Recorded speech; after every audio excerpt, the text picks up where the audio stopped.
Hey everybody, welcome to Rugged Dad Headquarters, and this is actually, I think it might be the first episode of what in the world is behind Dr. Dave.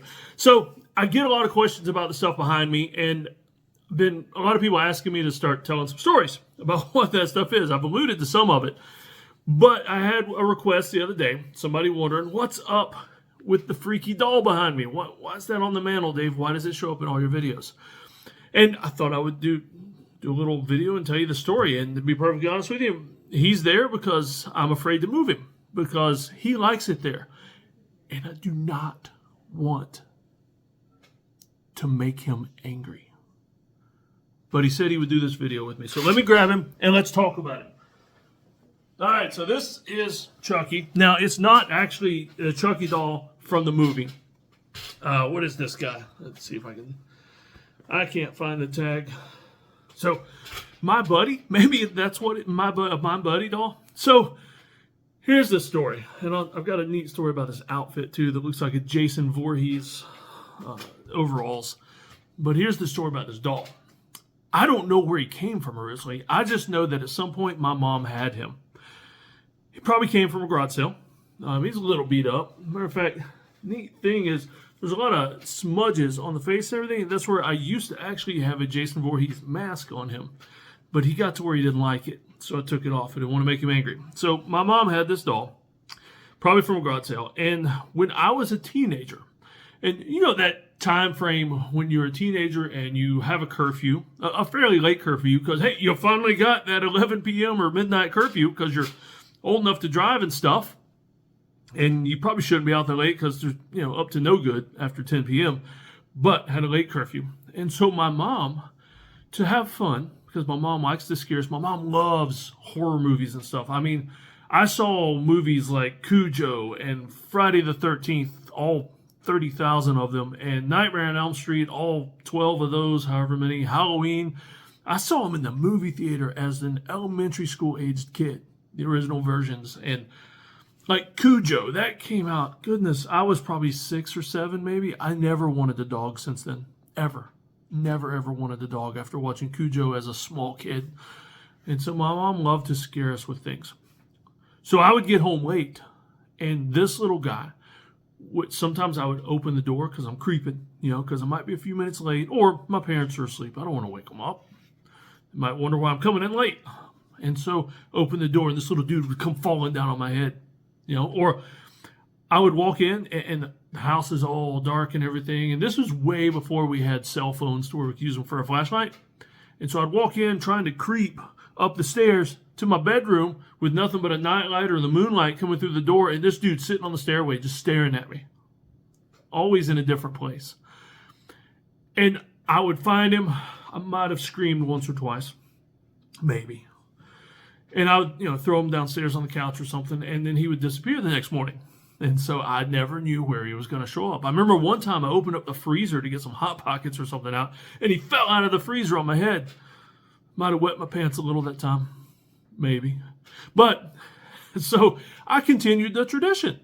I would take this little guy, because I worked EMS for a long time.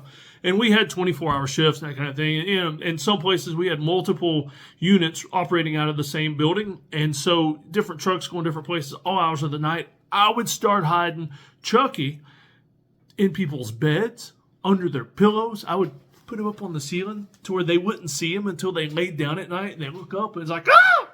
And there he was. I would put him in the freezer and stuff. He doesn't mind that, the freezer. He kind of likes the cold. But it was a lot of fun. And so even in the military, I would take this guy with me on deployments and do the same thing in the barracks or the tent. I would move him around different places. And everybody knew he belonged to me. So when they found him and screamed and, like a little girl, they would put him back on my bunk because they knew better than to mess with him. But they also knew they'd see him again.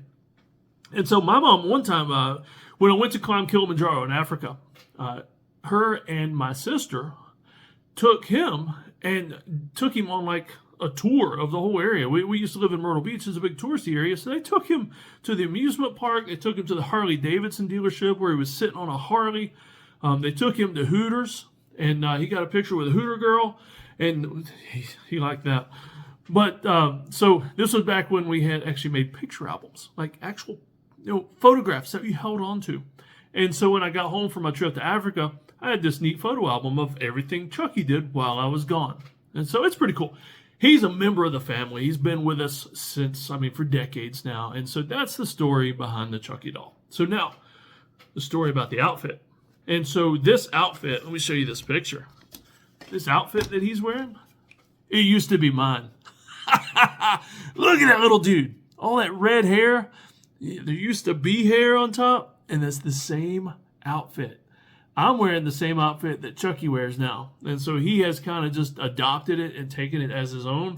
And, he always wears it. Doesn't want us to take it off. I don't want to either because it makes him angry. And so that's the story. That's the story of the Chucky doll that sits behind me on the bear in the videos. Another time I'll tell you about the bear. So some of the other things behind me, if you want to put in... Shh, quiet, Chucky. If you want to put in a request for stories, more stories, I've got my black belt. I've got the bear, Marine Corps plaque that someone gave me, the Viking axe. There's a screwdriver. There's a framed screwdriver there that somebody tried to kill me with one time. So fun story with that one too. Let's see. Oh, my Homeland Security plaque. I was part of the group that started the Department of Homeland Security at the federal level. And so that was pretty cool. A bunch of Green Lantern rings from not just Green Lanterns, but a bunch of rings from all the different lanterns. And let's see, I've got 2 different Lucille bats, a fake one and a real one that's actually real barbed wire on a Louisville Slugger. And I've got an axe made from a cow shoulder blade. And so just a few other things behind me. And that's not even the stuff on the other bookshelves. Got some neat dolls over there. Some original art from some comic books where I was in as me. In other words, Dr. Dave was a character. I've been a character in several comic books at this point with superheroes and stuff. And so, put in some requests. And I'll tell you some of those stories next time. But until then, enjoy my other videos and y'all take care.